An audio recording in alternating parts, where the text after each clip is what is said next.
This is bright this year here. The Spirit of God revealed to me, Minister Wike. The Spirit of God is showing me where Minister Wike is coughing constantly.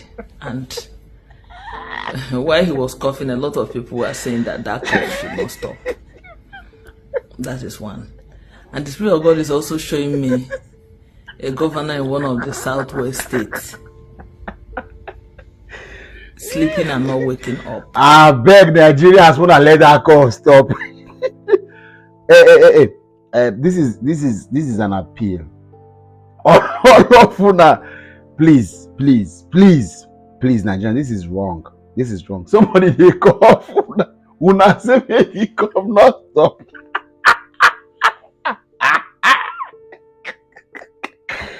Okay, but in sincerity, make the cough stop.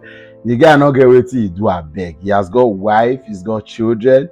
One of his pikin just graduate, did masters in law from a university in England. So make all of these children. We can see a young man, and he has so much ahead of him politically, right? Irrespective.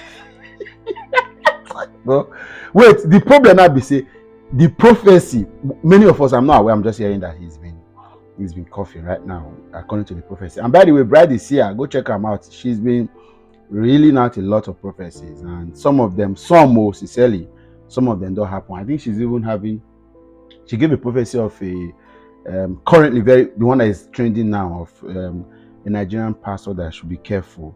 And I think a couple of days ago, Pastor Jerry Eze did give testimony that he almost had a plane crash, if not for the intervention of God and all of that. I know so many of them are not like prophecy, but she's prophesying, even if some of us are asking, what is the prophecy about Nigeria? When is this country? What are we supposed to do? Somebody say, God already come on for Nigeria matter. God say, oh, anything concerning Nigeria, make you live for Nigerians. Make they by themselves solve their problem. That's on one part. So I don't know, say Wike. So if I say people where they around Wike, say if no one made the call stop, whoever the people are beg, Mona leave Wike for. But on that's on the lighter note. On a very serious note, if Nigerian leaders actually take the pain to listen to people, they will know that they are not being right. They are not leading right. I think is it John Maxwell, Anthony Robbins? I think it's John Maxwell. John Maxwell thought about leadership is all encompassing. That anytime as a leader you are working or you are leading and you look back and people are not there, just so you are taking a stroll. Leadership must come with committed and dedicated followership. Whatever you are doing, see, the time has passed. See, if you understand the principle of influence, you will know that the moon, being one of the most important thing, so to speak, that benefits the earth, right? That shines in the dark, for example, it doesn't have light on its own.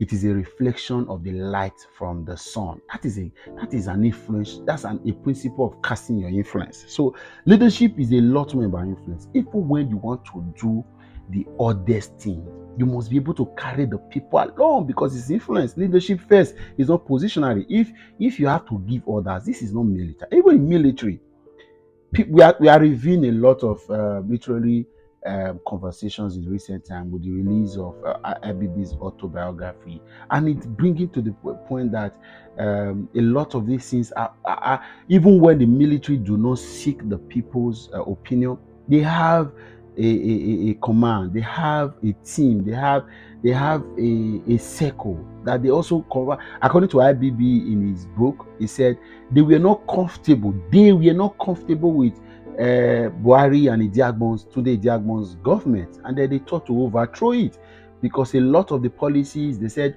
and all of that, we look at that in our next video. I have a video already waiting for that conversation, so we'll look at all of that. So it means that there is always a position where people talk, so they may not seek the people's opinion. So, but democracy gives opportunity for people to be sought, people to be listened to, town hall meetings, and then when you lead the people and then you cannot feel the pulse of the people, you can't hear them breathe.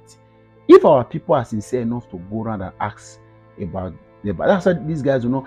It is now a record that Tinubu has not allowed the APC to have a NEC meeting, a board of trustees meeting in the last 2 years since he became president, because he wants to have a government where only him decide everything. He's the Alpha and Omega.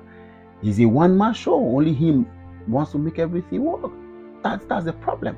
If you cannot allow your party that even gave you ticket to have conversations about how your government work, is it the people that you will not that did not even vote for you in the first place you are going to allow to talk? So all of these are considerations. So I wish Wike well. I am one of those that have never been his fan. I could remember in my earliest days on social media, I think I just started making videos, and then one of the very few persons that reached out to me, I think was from the UK. I almost called his name now, but I don't want to. But I reached out to me at that time, and he said, "Oh, we're prospective," and then he wants me to sell Wike. I said, "No, Wike doesn't sound to me as somebody that is a good leader. He's so boastful, so egocentric, so garrulous." And then people like that are likely not going to be listening people. And then until I began to uncover great work he did in the rivers, but I spoke to a few persons who said he only did cosmetics, pulling down roads and flyovers, the structures, institutions, the reforms that were supposed to help. What did he do in the health sector? And it's not just building infrastructures that leadership entails. A lot more things are required. So all of that we put together to say, okay, this man is not somebody that listens to people. Look at what he did in the 2020. Look at what he does now. Then nobody talks to him. He doesn't listen to anybody. He says it and everybody forgets about it. So all of that put together is enough for me to say I didn't like it. But that's not enough reason why people should say make it come, make it come, no stop. And now I don't know who be the Southwest governor who they say go sleep no wake up. I beg, I beg, I beg, I beg, I beg. Woman of God, pity for them. Let God intervene. Now her prophecy, in case you want come and they follow me. Now her prophecy. I've been prophesying. On our respect, myself.